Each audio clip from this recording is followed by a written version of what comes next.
Hi,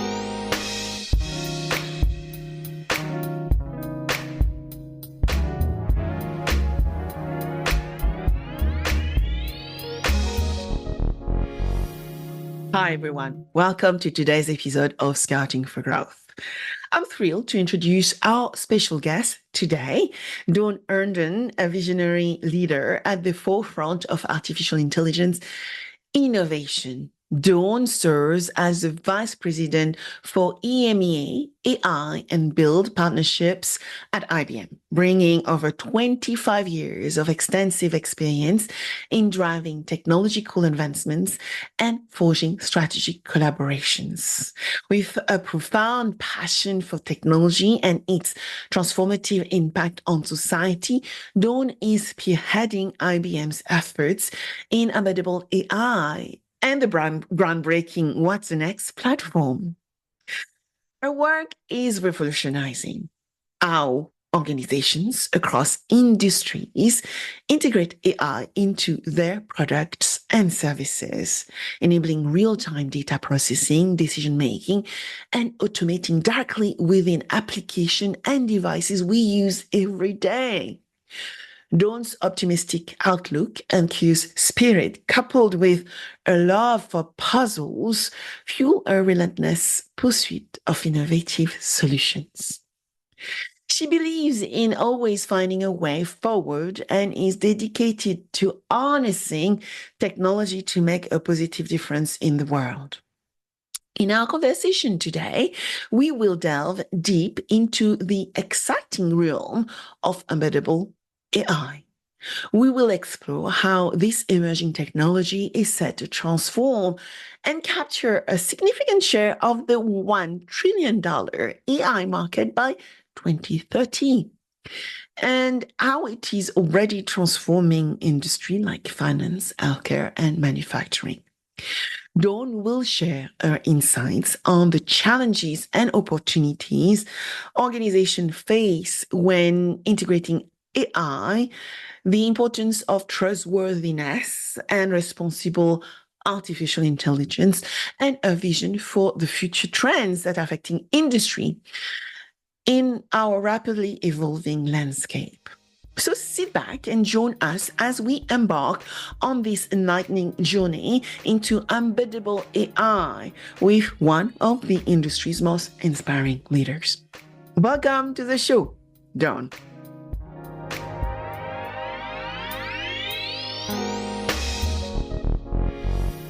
Dawn, thank you so much for joining me on my podcast called Scouting for Growth. And today we are going to talk about embedded AI. We are. So let's get started with some introduction. Tell us who you are, what do you do at IBM, and how long have you been here? A long time. Thank you, Sabine. Thank you for hosting us today. We're happy to be here. And like you said, I'm Dawn Herndon. I am with IBM for many years. And I believe, and I often open with, I have the best job in the company at this point in time because every day I get to talk about emerging technologies. It's been like that for several years, but right now it is all about AI. So it's an exciting topic. I think part of what makes it exciting is that it's a bit unknown to people. Yeah. And organizations and companies are trying to figure out what to do with AI in their corporations. So I currently lead the EMEA and UK organization for what we call the Build business, and that's companies that we work with that build on IBM's technology. And we also have a focus on what we call embeddable AI. We'll talk about that in a little bit. Yeah, so what excites you the most when you think about your work in embeddable AI? The innovation that comes from companies that take advantage of AI technologies and the ability that they have to leverage that technology to drive real and tangible outcomes for their business.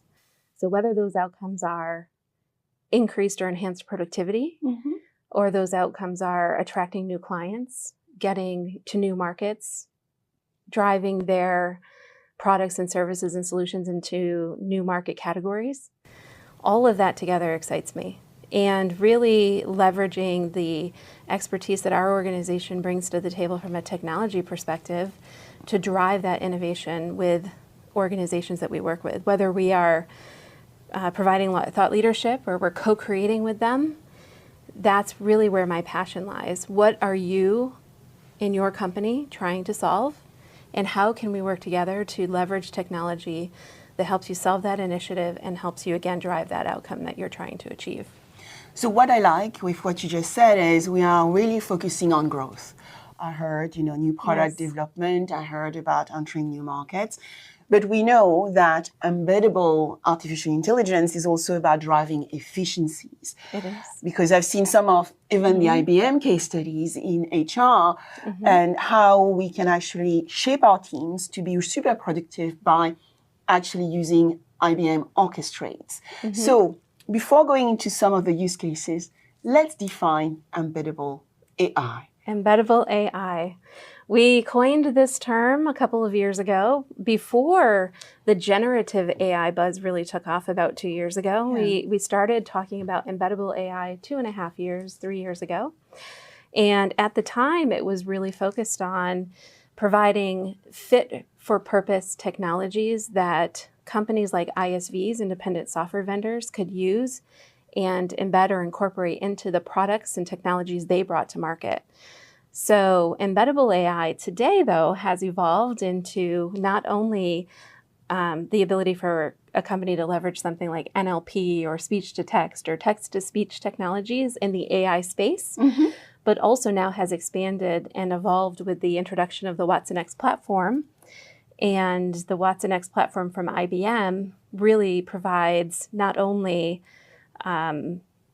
certain pieces of machine learning technology and also advanced analytics, but it also provides an overall studio for organizations to incorporate models, large language models, train them, tune them, fine-tune them, provide governance around the models, and really does provide a way for organizations to take advantage of IBM's AI technologies in, again, how they drive that productivity and efficiency and optimization in their organizations. So what we started with embeddable AI has now evolved into embedding watsonx in all parts of the platform. A really exciting part of the platform that you just mentioned was Watson Orchestrate. watsonx Orchestrate is one of our assistants. So when we talk about AI and the technologies that are provided through AI, machine learning or NLP or NLU or speech, we want to make sure that we can make it tangible for an organization. And we do that by using an AI assistant. So in other parts of the industry, companies may refer to them as digital agents or virtual agents or chatbots or co-pilots. But our approach to AI assistants is to provide not only a conversational AI-based, generative AI-based user interface, but also to provide integrations to back-end systems. So when you talk about HR and HR transformation, we often refer to that as digital labor, and incorporating the technology into how we optimize and make more efficient and integrate business processes around HR activities.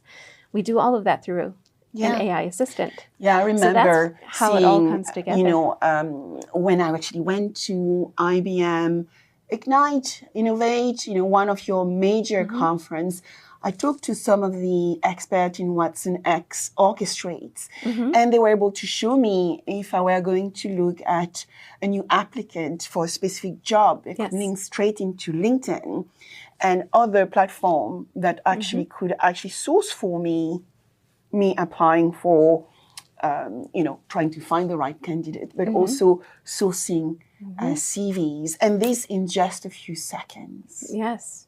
And then I take that one step further. So after the applicant process and a person joining an organization, becoming an employee, watsonx Orchestrate also provides the ability for a manager to take action on anything to do with employee relations. So say, for example, you want to process a salary increase for your employee. You go into the AI assistant and you manage that process through the digital virtual agent that then integrates with our back-end HR systems. And all of that task execution is done all through the watsonx Orchestrate platform. So it is literally orchestrating all of the tasks that you want to execute and really brings together the front end of AI and generative AI and how you communicate and talk to the AI assistant or the virtual assistant, and connects it to the back-end system so that you can execute those tasks without having to go into that source data or that source system on the back end. So from a business process and optimization perspective inside of your organization, very powerful and very cost-effective. And then also, again, all along the lines of increasing productivity. And to me, productivity really comes in multiple different aspects and forms. Productivity can be an employee being more productive in how they interact with their daily work, from productivity tools that you're familiar with using. Or it could be productivity in that how you interact with your HR organization, or how procurement places orders for supplier management inside of an organization. So productivity really is one of those ambiguous words that can be applied to so many different situations and companies, and AI can improve that productivity across your enterprise. Yeah. So let's go into really understanding uniqueness, because, it's interesting to me when we think about watsonx Orchestrate. I remember in November 2022, I was, when ChatGPT came out, I said, okay, great technology. But first, we still need a human in the loop, right, people? Mm-hmm. And second, we are going to see some job displacement, because we have to learn about the technology. Mm-hmm. And we have seen that during the industrial times, right, when cars got built. So I want to really understand how, we start orchestrating the different tools, virtual agents. But what does make watsonx super unique compared to other solutions we have out there dealing with artificial intelligence? Oh, that's a great question. And there are at least 3 areas I could dig into. So let me start with probably the most important, and that is IBM's approach overall to AI and AI ethics, and coming down to the data that powers AI. So you can't really have AI if you don't have data. And if you have large sources of data that you don't know where that data came from, then you have risk and exposure. So IBM's differentiated in the market because we believe that data should be trusted, that you should know the data. And if you are a company and you're working with our AI technology, that you own your data. We don't own your data. We don't use your data. You use it for the purposes that you need to accomplish, again, to drive that outcome in your business.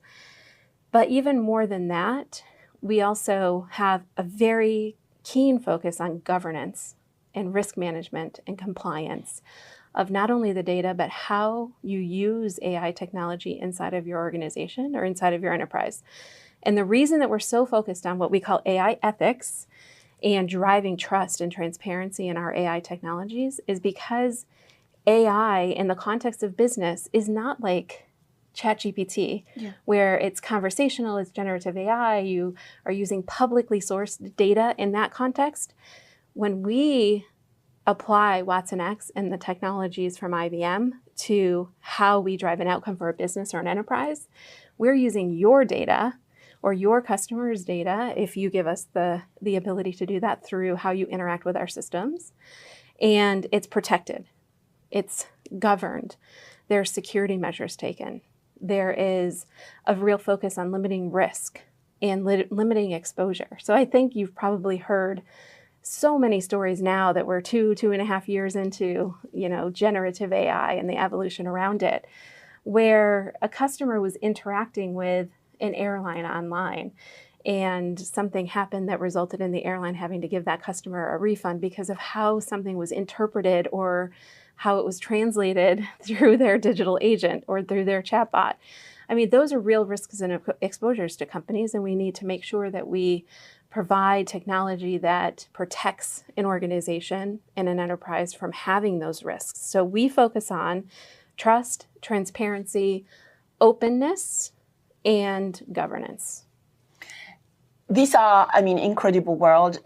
And as you were talking actually, Dawn, I was going back to IBM and Wimbledon because, the technology being used there, right, to give us snapshots of what is happening during the tournament is driven by watsonx. It is, yes. And you have also human in the loop to make sure that there is no, brand reputation risk happening Exactly.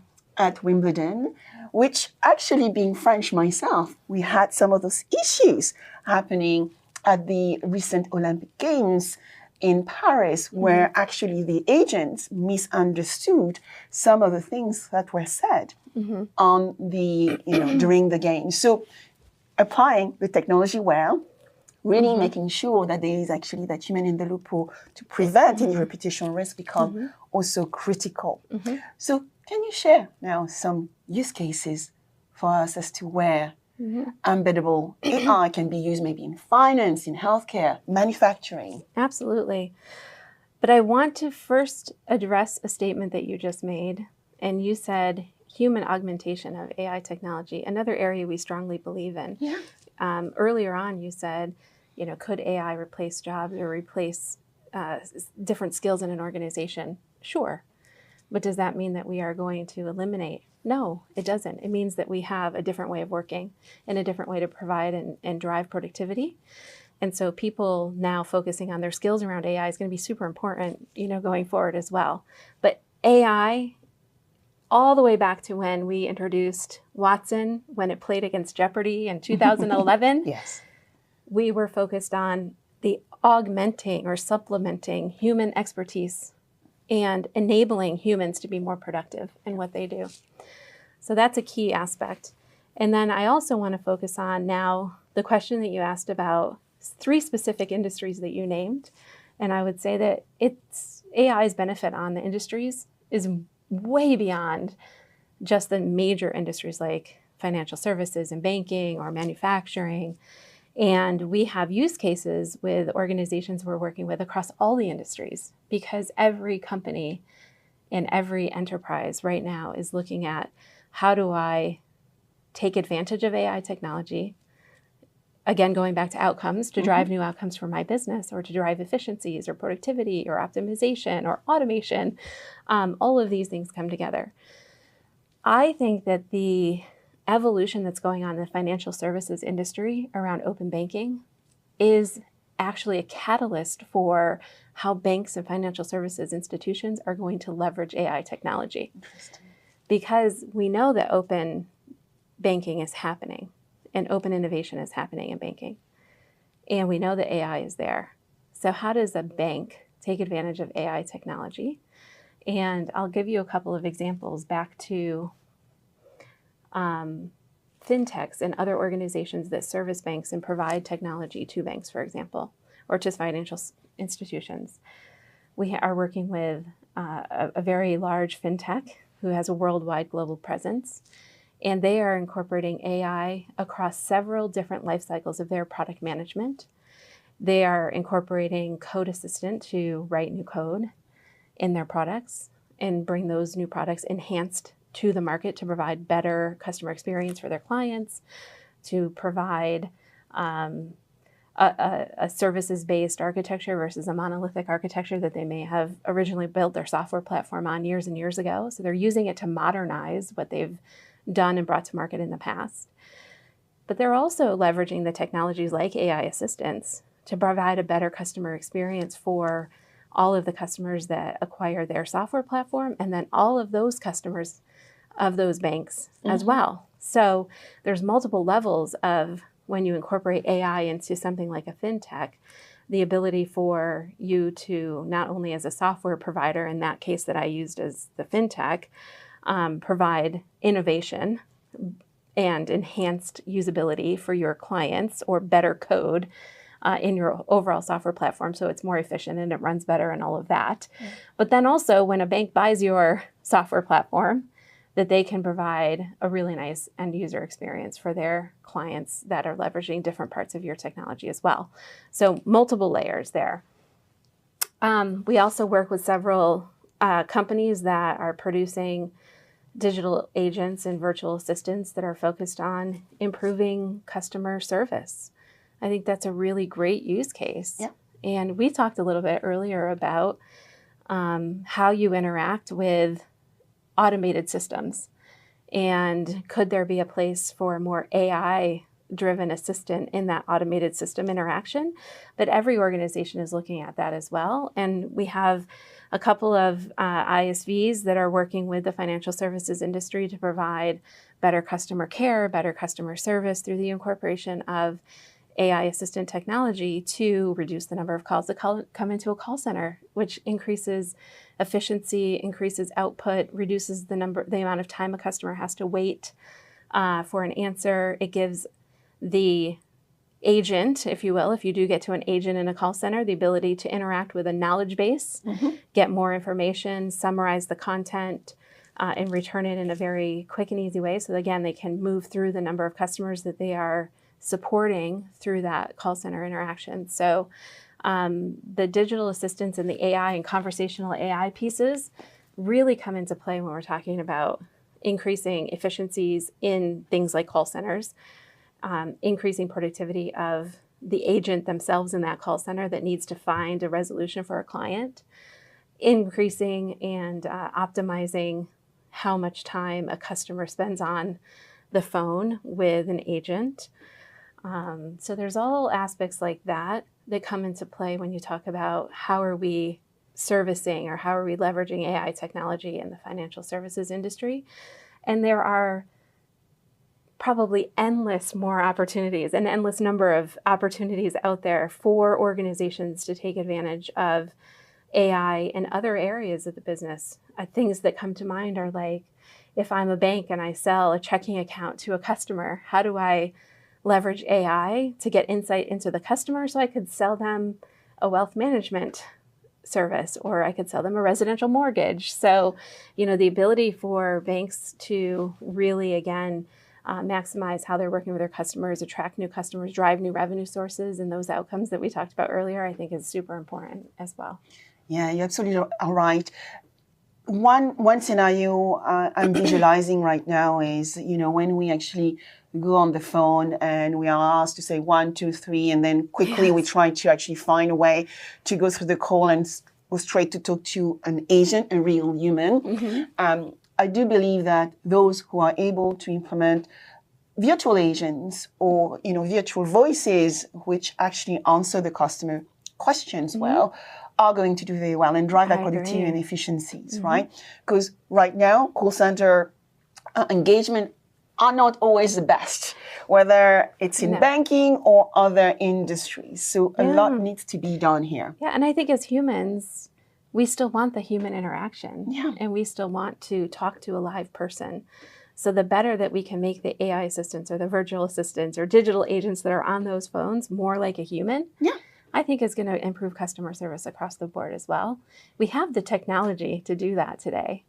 And now it's about how does an organization that provides that service or provides that product incorporate AI into it. So when the customer that when the company that you're trying to interact with uses that type of technology, you have a better experience working with them. It's going to improve customer service ratings and NPS scores. And that we know leads to more customer satisfaction, customers coming back and buying more from us.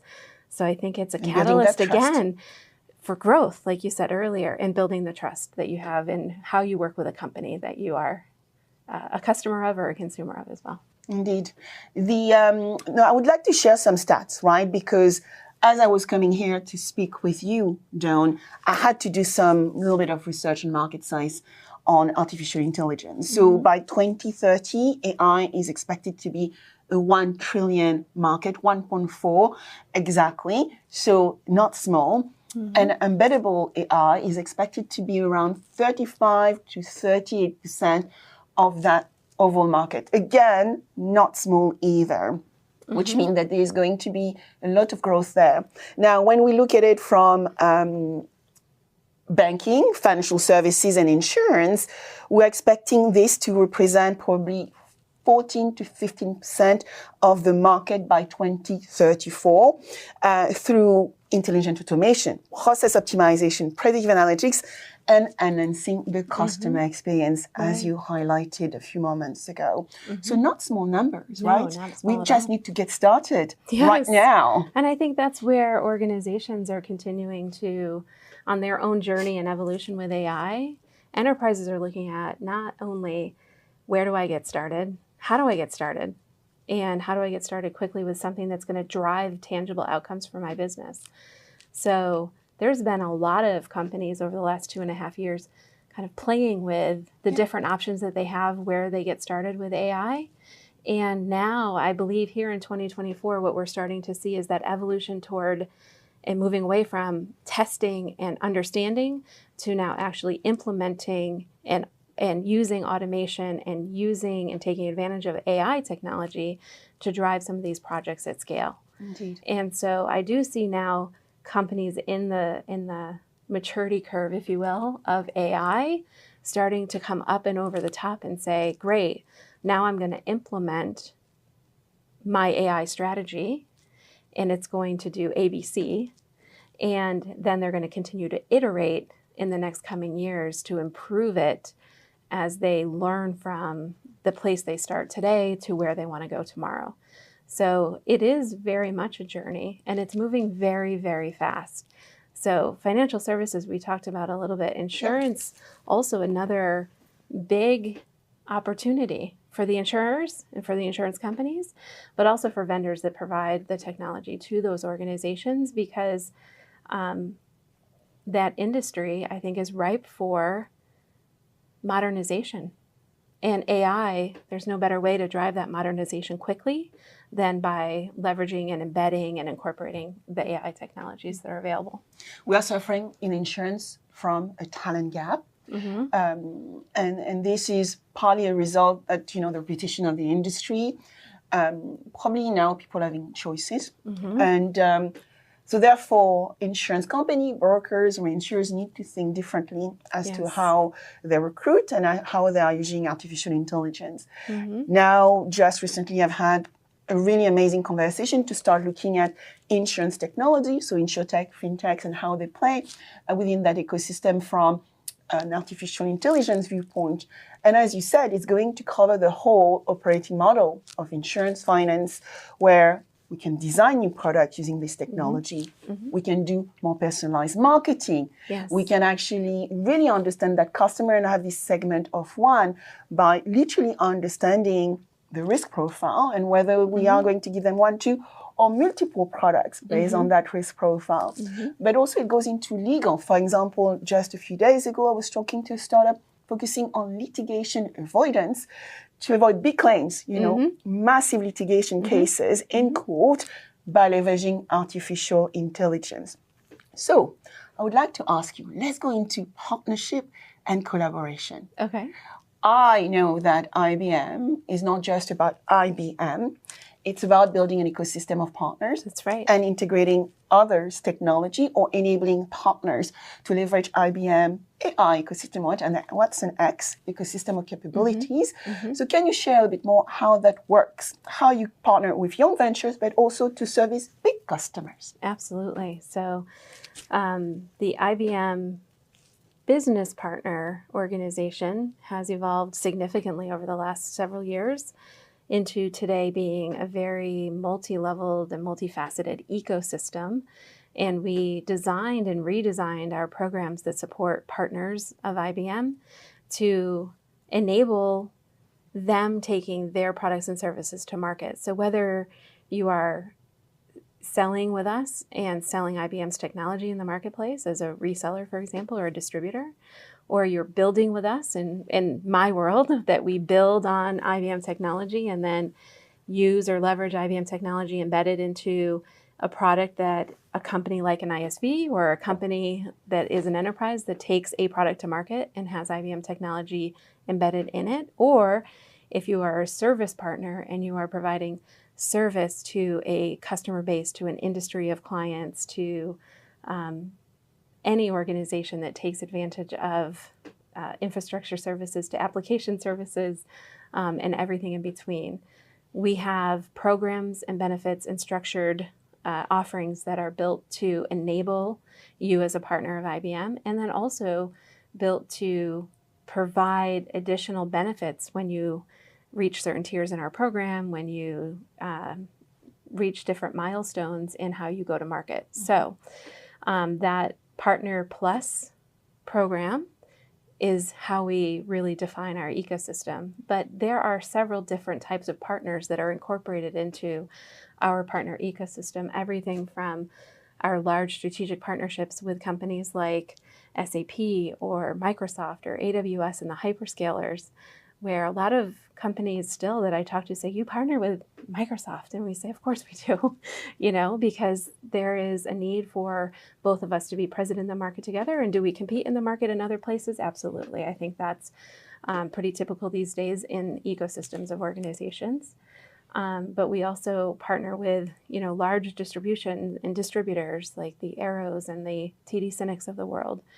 And we also partner with small startups and scale-ups in the ISV and new company space. And a lot of times, people don't think of IBM working with small startups and scale-ups, especially in build and embeddable AI in my world. Yeah. We have investment options and funding options available for companies that are getting started today, building an offering that they're going to take to market or building a product that they're going to sell to their clients. And we give investments so that we can co-create together with IBM technology, and we can enhance the solution, accelerate the time to market for small startups and scale-ups by leveraging the technology and putting flexible contracting models in place for how those companies can acquire AI, for example, from IBM to incorporate or embed into their products that they take to market. So Partner Plus as a whole, our ecosystem program, has many different partners available for companies to work with, but also if you are an organization that is just getting started with a new product or a new offering, there's programs available and benefits available to you, not only from the investments and the funding that I mentioned, but also once you bring your product to market, our ability to be present in the market together, to run co-sell programs and things like that, is also an option for many organizations. I think that's really attractive reason that especially companies that are on their journey as they scale up and become larger companies themselves want to partner with IBM because we have the ability to amplify and promote and advocate for solutions and products that leverage our technology behind the scenes. And a lot of times their customers won't even know that they're interacting with IBM.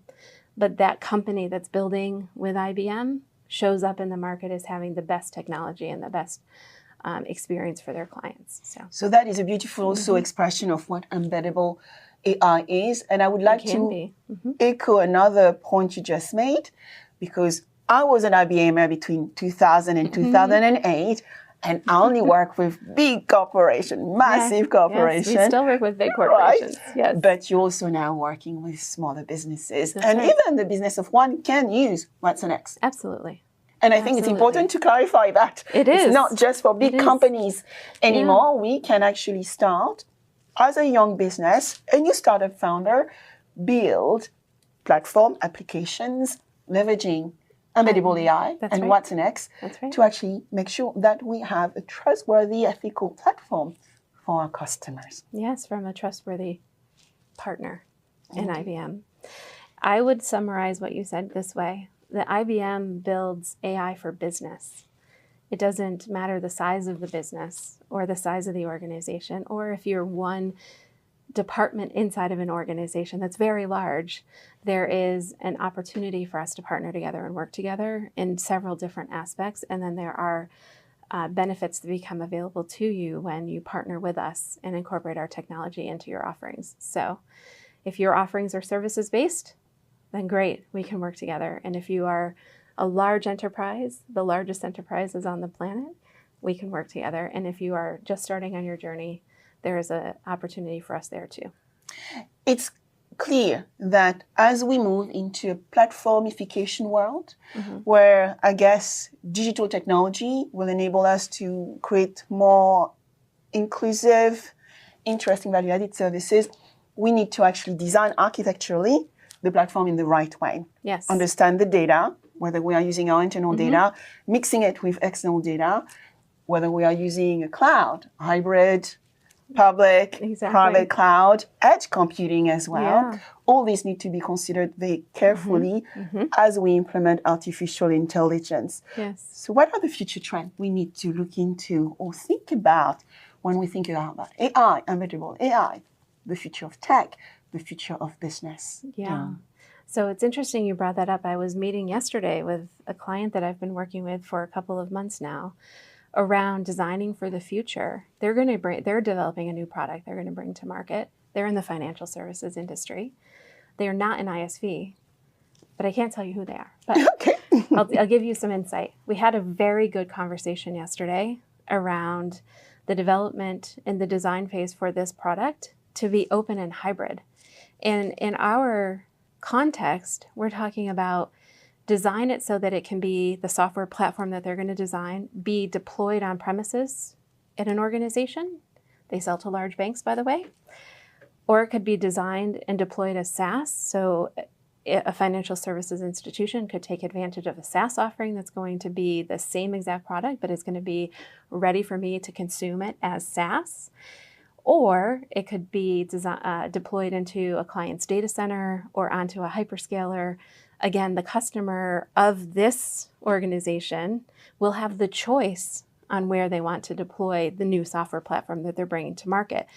So when we talk about what's the future of technology, what's the future of AI, it's designing these new products and these new software platforms that are going to be ready for any type of consumption. If I want to be able to offer my customers a software experience that is completely mobile and only accessible on a mobile device, I can certainly do that. Or if I want to offer them the choice of any platform and any way to interact with the software, we can do that too. And I think that's really important when they build their journey for their software platform on how they're going to go to market and how they're going to sell their product to new clients, that they can emphasize the fact that this platform is going to be built with AI technology inside of it that enables them to, in this case, have model risk management. Yeah. And it's going to allow them to deploy that technology in the capacity that the end client wants to take advantage of it.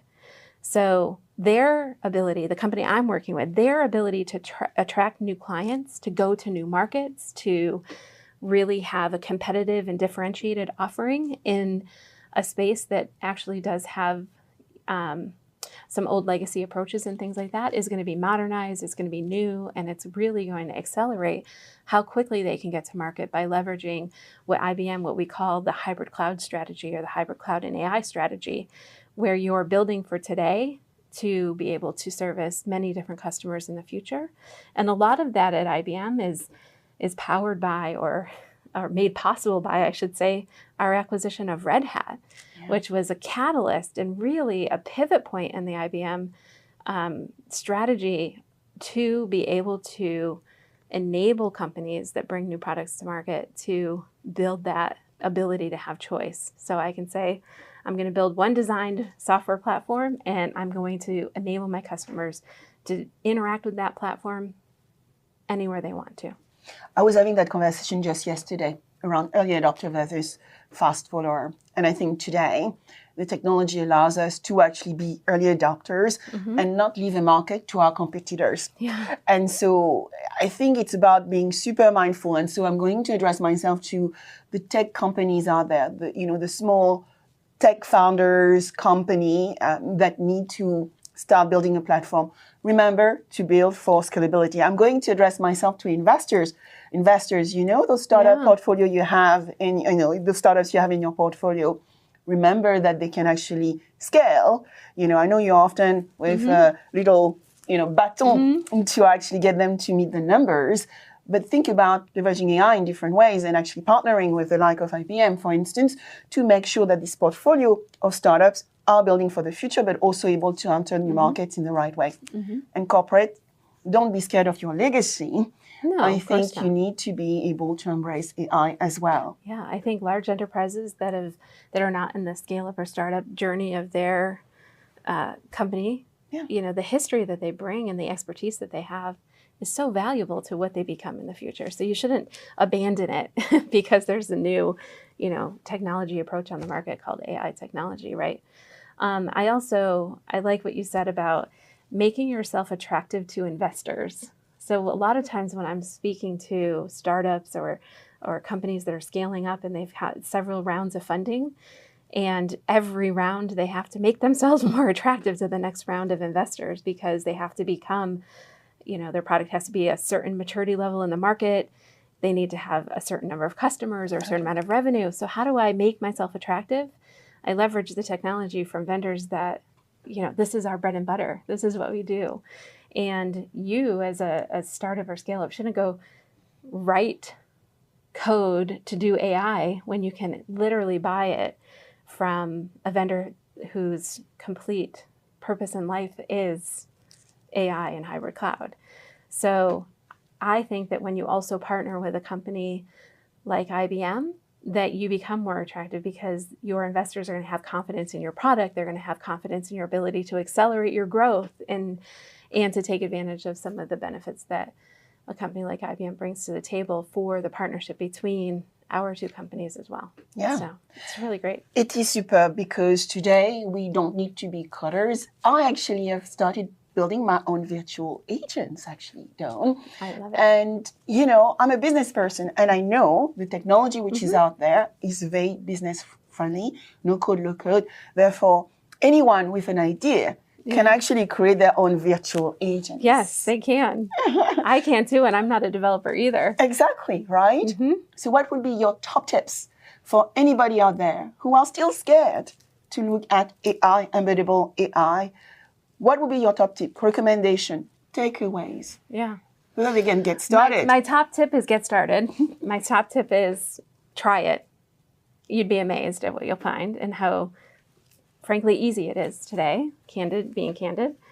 My second top tip would be give me a call if you're interested in embeddable AI because, again, there are so many possibilities. The possibilities and the opportunities for you as a company are endless. And embedding AI, like I said very early on, is multifaceted. It leads to so many different outcomes in your business. So which outcome do you want to drive? And let's focus on the one that drives tangible results for you and then talk about what we do next and look at what the journey could be with our two companies. So give me a call and I'd love to talk about that. And I would also say that we know that the AI technology space is rapidly changing and evolving and getting better and getting more secure and sometimes less secure.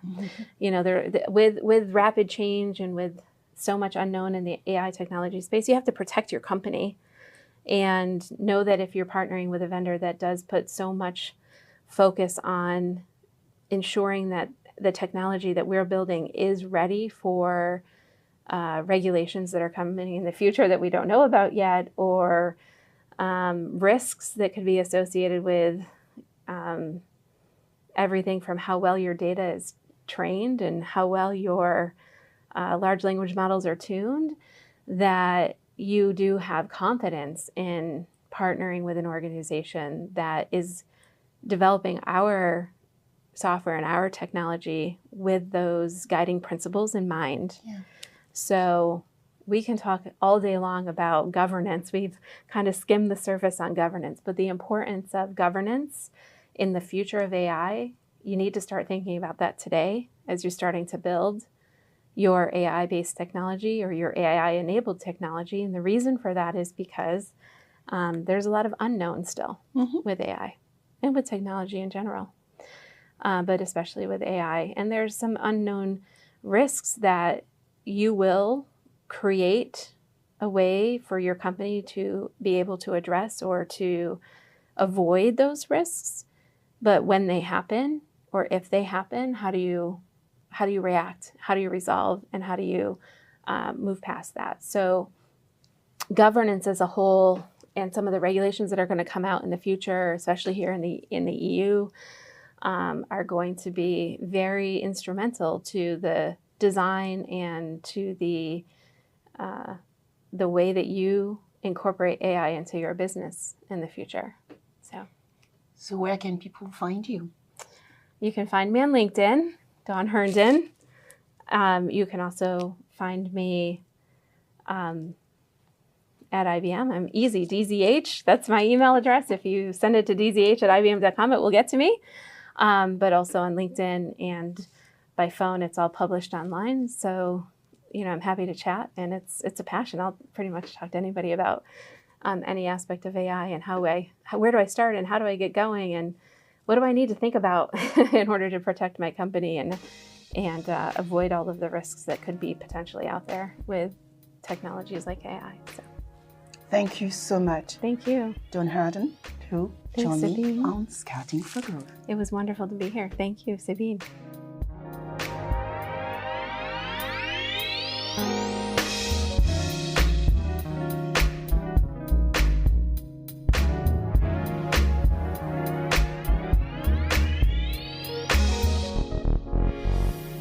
I hope you enjoyed this episode of Scouting for Growth. Please subscribe, share with friends, and leave a 5-star rating.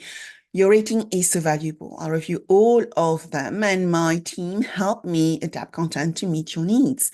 Also, connect with me on my preferred channels. I am a B2B growth expert, so you will find me on LinkedIn, Instagram, and Threads, and X as well as Blue Sky. All information available below. Until next, keep scouting for growth.